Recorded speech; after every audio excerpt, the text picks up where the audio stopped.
si wano mu district wokka naye ne mu Uganda yonna. Ate n'olaba nga tewali nnyo kikolebwawo kikyusa mbeera ezo. N'olwekyo wano Mukono bwe kiba nga kibaddewo ku lwange tekyewuunyisa, kubanga endowooza bwe bulwadde bukutte Uganda yonna, era tulina ffenna okukola ekisoboka okulaba nti nno ekintu ky'enguzi tukirwanyisa ffenna, si bakulembeze bokka naye ate n'abo abakulemberwa. Ndowooza bwe twali nga tukola nga bammeeya twawa ekyokulabirako ekirungi, kubanga twava mu ofiisi eyo nga tewali muntu asobola kugamba nti George Kajimu yalidde enguzi, yansabye ssente okunkolera kino oba okunkolera kino. Era mu ngeri eyo emirimu gyalabika egikolebwa. N'olwekyo abakulembeze bonna bali mu ofiisi bamanye nti ojja mu ofiisi okuweereza, tojja mu ofiisi okukwata mu nsawo z'abalala, tojja mu ofiisi kutega lutuula osobola okufuna ssente ezo zinakuyamba. Kyandibadde kirungi nnyo abantu okujja mu ofiisi nga balina kye bakozeeko ate nga bamativu, kubanga tikitegeeza nti oyo alina kyakozeeko yekka ate yasobola n'okugoberera ekyo, naye nga bamativu mu mitima gyabwe okusobola okuweereza abantu. Abantu baffe bangi nyabonaabona nga ddala bw'oba mukulembeze osobola okweyambisa ebyo byonna ebirimu ongera okugezaako okuyamba ku mbeera zaabwe. N'olwekyo kino kituswaziza nnyo nga bannamukono, kubanga ddala bwe kiba nga kiguddewo mu mukono bwe kiti kiswaliza ddala. Ekirala, ndowooza waliwo n'abantu abaagala okukozesa ebintu ebifaananako bwe bityo. Omanyi bw'ogenda mu maaso g'amateeka, genda n'engalo nga ki, nga naawe engalo zo zinyonjo, kubanga abantu abamu bagamba abagize bino ate era ne ssente nabo bazifuna, ate tunaba okubalaba nga bazizaayo.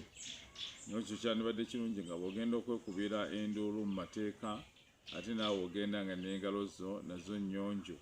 Naye kati ekyo oba kituuse ku mbeera eyo, kijja kuba kirungi okulaba nti nno tufuna kiki ddala ekyaliwo. Ate n'abantu abo abali involved basaana ne baba nga basobola okubonerezebwa, ate n'abantu okubaboola.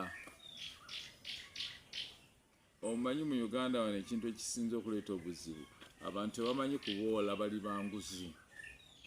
Nga ne bookebera mu ggwanga lyonna, abali alidde enguzi n'afuna ssente n'akola kino n'azimba amayumbano, naye ng'ate abantu basinza musinzi. N'ekyo ndowooza abantu baffe bayige okuboola nti gwe tukubodde kubanga oli muli wanguzi. Ndowooza bwe tunatuuka awo tujja kuba nga tutambuddeko.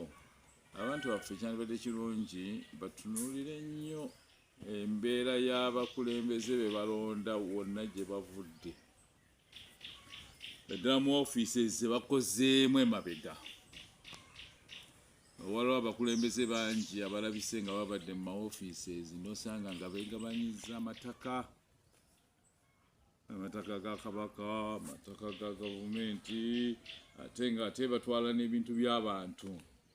N'ekyo tulina okubatunuulira emabega gye bavudde, tulabe nga ddala balina history eri clean. Tetugenda kuzimba ggwanga lyaffe, tetugenda kukolera baana baffe ne bazzukulu baffe n'abaana b'abazzukulu baffe ng'ate ddala tudibaze ebintu bwe tutyo. N'ekyo nze ekyo kye kisinga okunnuma, ate sikwatibwa nsonyi mu kyo, kubanga nze nsobola okuncekinga emabega yonna gye nvudde, gye nkoledde, mu makampuni gye nkoledde, mu makereziya gye nkoledde, mu Rotary gye nkoledde, nga togenda kunsangako ebintu ebifaanana bwe bityo. N'olwekyo abakulembeze baffe sekyandibadde kirungi kujja mu bukulembeze nga ye ekisinze okumuleeta mu bukulembeze kunoonya ssente, kufuna ssente, ng'ate mweteefuteefu kuzifuna mu ngeri yonna yonna, oba za kulya nguzi oba za kukola ki. N'olwekyo ndowooza tukyuse tufune abakulembeze abo abalina obuvunaanyizibwa, abalumirirwa abantu baffe, abalina omutima omulungi ogw'okwetangira ate n'okukolera abantu abalala. Ebiseera bino ffenna twogera ku buli bwanguzi, obubbi obukudde ejjembe. obubbi obukudde ejjembe tebugenda kuvaawo. Bulinganga bw'onoolaba ekintu ekiwunya kye kireeta ensowera okukuŋŋaanirawo.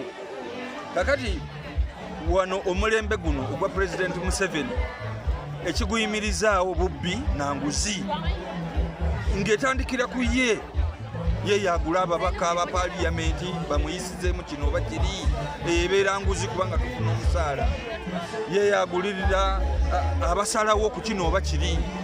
Ye yategeeza nti abo benjagala mubawo emirimu gino oba oyagala oba toyagala ng'oteekwa kumuwa. Oyo yateekwa okubeera ng'afutiza bufutiza abantu okukkirizaganya buli kimu kyaba ayagadde. Nobaba nga tobabadde ssente era oba influence ne bava ku kituufu ne bagendera ku ekyo ky'obakakaatiseeko. Enguzi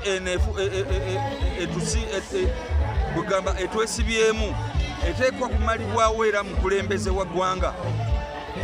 Naye ne bw'anaagamba ate ne bw'anaakowoola emizimu ne bw'anaasiita ebigere n'awanika emikono nga ye enguzi tugiraba nti yeetonekedde mu mulimu gwe nga pulezidenti abadde wano okumala emyaka 4 n'abantu abamanyi ku lusegere era ng'aseesaamu enguzi okutojjera. Kankuba ekyokulabirako IGG yagamba tutekewo lifestyle audit. Lifestyle audit kwe kulaba omuntu afuna emitwalo 6 oba akakadde kamu n'omulaba ng'asitudde goloofa. Sente yazijja wa?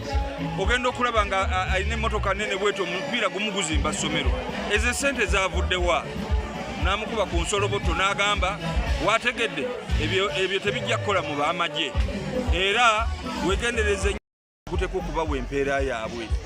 Naye oli bw'abeera nga agenda kutabula nkokoto n'atabula eggaali z'omusenyu 10 mu kasawo kamu byebyo ebizimbe ebigwa. Oli gw'oba ogambye nti kakati twetaaga okusiba bbiimu omutayimbwa gw'oteeka kuba gwenkana bwe guti n'ateekamu obutayimbwa bulinga toothpick byebyo ebizimbe ebigwa. Ethics ziweddewo mu ggwanga lyaffe ne bayinginiya abaasoma obasanga ng'ebizimbe bibaguddeko kubanga tebasaayo mutima kulaba ngeri ki gye batabula oba oluusi okubba ebyandibadde bigendamu okuzimba obulungi ne bitokomoka era ne bitokomosa ne ssente z'abantu ababawadde emirimu. Ekyokusatu babeere nga bantu baagala abantu era nga bassa ekitiibwa mu bantu bebasanze mu fiiru. Bazadde baabwe bano bafuddeyo nnyo okubateeka mu masomero naye abaana basobola okubeerawo ne bamantaala obumantaazi ne batamanya nti abazadde bano bakyetaaga okuweebwa ekitiibwa babawe guidance era bebabatuusa ne mu bantu okusobola okubanjula.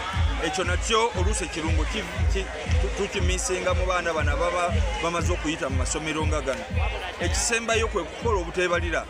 Abaana bangi nnyo bw'anoonya wano omulimu n'anoonya wali n'akolako kano n'akola kali n'afunayo obusente empawe bwaga ogenda okulaba ng'abivuddeko. Bw'amala okubivaako n'omulimu ne gutandika okukendeera mu bumanyirivu bwagwo.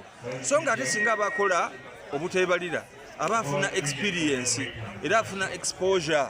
Abantu bangi nnyo abamumanya era bamuwa emirimu aba asobola okugaggawala n'asobola okugula ebibanja n'asobola okugula ettaka ne baviira ddala mu bwavu. Omwana omu bw'ati ayise wano bw'abeera ng'akoze bulungi asobola okusitula ekika kyabwe kyonna. Eyo message enkulu. Kulembeze yenna okujja okwesimbawo mu kifo ng'ekigendererwa kye ekisinga obukulu kuyitamu kuwangula nga tafuddeeyo oba atya ng'ekigendero ekikolagamba nti nteekwa kuwangula oba olumizaani oba otuuseeyo otya oba weekubye masasi oba weewambye oba kino ogamba nti kati ebyo byonna nteekwa okubikola nti nenkola ki kwangule. Omukulembeze yenna mu kutuufu aba alina ebigendererwa bye ebikulu.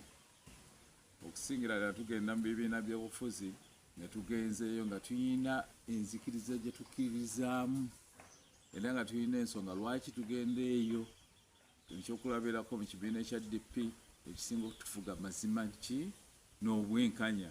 N'olwekyo obanga gy'oli nga tosobola okukola mazima n'obwenkanya ekyo kyekisinga obukulu.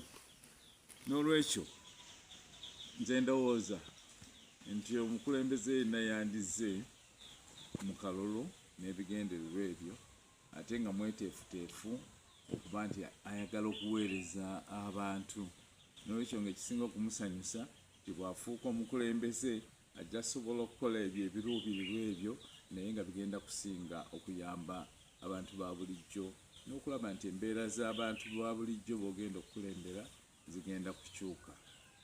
N'ekyo tekyandibadde kirungi okukyusa ennyo naye tekitegeeza nti omuntu tasobola kukyusa. Osobola okukyusa singa ebigendererwa by'ekibiina ekyo bikyuka ennyo osobola okukyusa. N'olwekyo nze ndowooza nti abantu abakyuka ne badda ne kudda wano abalonzi bandibadde bababuuza nnyo ensonga lwaki ne balabira ddala nti obanga ensonga ezo ze bawadde ddala zisobola okubamatiza obulungi. Naye ng'emirundi emingi okyusa ate n'osobola kuwa nsonga nnungi abantu bajja kulowooza nti gwe nnyini gwe weeyagaliza ng'omuntu ekitali kirungi kubanga byandibadde okola byandibadde nga biyamba abantu abalala oyagala okukulembera. Yagadde bakulabyemu omugaso n'ekyo bandyagadde obeegatteko ate osobole okutuukiriza mpozi ebigendererwa byabwe. Naye ekifaananyi ekyalabise kyekifaananyi ekyaliwo olubereberye kubanga ekyamazima olubereberye Oweekitiibwa Honorable Kyagulanyi yajja ewange ku nsonga z'okukolaganira wamu nga tukyaddukanya DP People Power era yaleeta ekirowoozo gye tuli ate saaliwo nzekka waliwo n'abantu abalala. Kyandibadde kirungi Meeya Kagimu okusinziira ku nkola gy'akolamu ebintu obukulembeze bw'akoze mu mukono kyandibadde kirungi aveeyo yesimbe bwa member wa parliament. Ekyo kyaliwo naye twali nga tuli mu DP People Power. Kati ekyo bwe kitagguka kugenda mu maaso zinasigala nga nkyaweereza era mu kibiina kyendimu ne kaakati naye ng'ekyo kyaliwo luli ekituufu. N'olwekyo nga bw'omanyi social media yasobodde okuggyayo ekifaananyi ekyaliwo ku mulundi guli ekituufu ddala ekyo kyaliwo ku mulundi guli. Naye ku mulundi guno sinnaba kubalaba nti bazze okunjogereza bwaba nga badde bakikola eyo tekinaba kutuuka eno. Byo naawulidde nga mmaze okutuula manya aba yellow checkers bikoze bitya. I respect your activities. Naye era nga Hajjalo nabo yagambye nti odongo kye siva ku nsonga siva ku issues enguzi era siswa kugoka. Corruption is corruption. Bw'oba onoonya ali corrupt aba corrupt. Kyoswa akimenyawo I still move ahead. Siina ntiisatiisa siina ngana tera ngana kwogera. It's my mandate to speak. Bwe tuba ku issues za corruption ziba issues za corruption ebbanga lyonna. Era nzije olunaku olwali nzijeyo n'ebbaluwa ngitwala ku CID headquarter kwe twayogererako nga tufuna ensimbi ziri wano nva kuzikompilinga wano mwe mukyende bazimpadde weziri wano. So seetaaga kutiisibwa nze ndiwa information. Omuntu aba ne information takangibwa. Bano bakansala namu abataano buli omu buli wakiikirira n'amagombolola abakola ki abagatwala amagombolo 16 ne town councils ennya etaano ezitali meetinganga. So bwe manjogera ku nguzi sikangibwa esigala ndi odongo muzukulu wa Jipira ndi Labongo ekyababeesaawo yali consistency. I'm consistent on the issue of corruption and I will not stop even a single minute because one of my mandates as a district councillor is to monitor government funds and government programs. Saaba tiisa bagende batiisa ab'omukyalo banzaalira mulago ku kibuga so sikangibwa era nkyali ku nsonga. Mwebalire ddala byabo bw'onooba nga obataddeko nnyo olukongolo bajja zitwala bweru wa ggwanga so nga ate bandibadde bazinvestinga wano. Oyo aba afukirira ekiryo ekibi ekyenguzi. Bw'obeera ng'otaddewo ebitongole ebirwanyisa enguzi bikkirize bikole biwe n'ensimbi bigoberera ababbi abo. Ababbi bwe baba nga bakwatiddwa basibe. Bwe kiba nga kyetagisa kubateeka ku kalabba obateekeko. Naye bw'obeera nga tosobola kukola ekyo n'otandika nti ate kakati olwanyisa nguzi oba otulimba.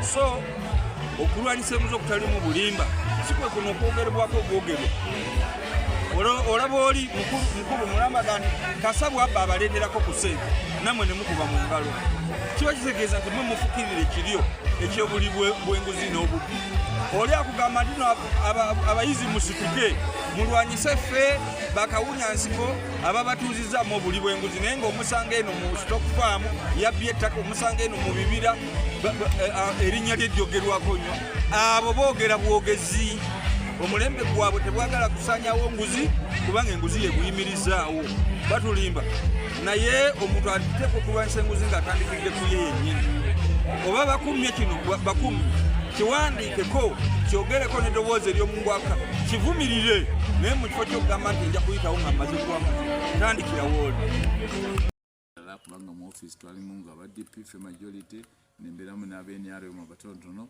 nembeeramu n'owa independent naye ffenna twasobola okutuula wamu netukkaanya ku ebyo bye twagala okukola ekyo kyatuyamba nnyo kubanga twali nga tetusika migwango nazze eno ono nga zze eno yensonga lwaki twavaayo ne priorities zaffe priority esooka kugulira kibuga kyaffe n'ekyo tukolabe byamakubo tekemu amaanyi priority endala eddako yali bya bulamu tukanteeka amaanyi nnyo mu ddwaliro lyaffe era tumanyi nti ekyo twakola kyekyali Fuller General Hospital priority endala yali ekwatagana n'ebyamasomero netulaba nti masomero ki ge tusobola okwongerako tugamba nti nno kyandibadde kirungi nti amasomero ago aga gavumenti aga UPE tugateekamu nnyo amaanyi kubanga abantu bangi tebasobola kusasula school fees mu masomero agali private n'ensonga endala twalowooza nnyo ku muvubuka nti omuvubuka ono ateekwa okufuna ekifo wasobola okuŋŋaanira wasobola okugatta ne banne okufuna ebirowoozo ate n'okusobola okuleeta eddoboozi lye ne livaayo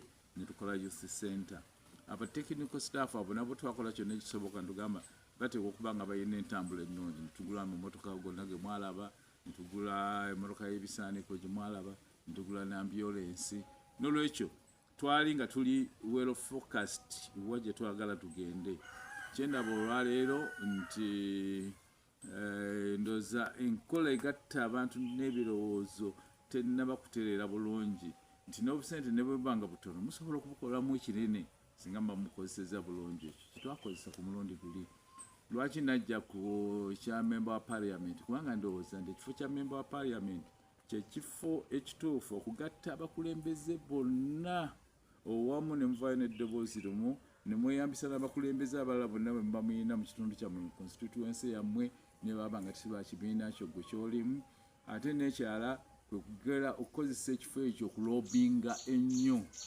nti bw'ogenda mu parliament osobola okumanya baani abasobola okuyamba ba ministers ki abakulembeze b'ebitongole ki n'ovaayo n'okuŋŋaanya abalala bonna b'olina wano nga bameeya ba chairpersons mwenna ne mugenda n'eddoboozi limu ne mugamba nti eno y'ensonga gye twagala emukono olw'okuba nti mwenna mugendedde wamu bateekwa buteekwa okubasaamu ekitiibwa ate emirundi egisinga ojja kukifuna nze nakolanga omulimu ogw'engeri nti buli kaseera nsobola okugamba ani asobola okunkwatiraku minisita kyasobola okunkwatiraku mukono yena ekyomukisa mulungi minisita wa works waffe ava mu mukono nolwekyo atumanyiiko n'abalala gye bali kati okukozesa mu ngeri eyo kubanga bw'otuuka mu ofiisi y'omuntu ng'oyo ng'ate n'ensonga z'otutteyo ntuufu definitely talema kubayambako.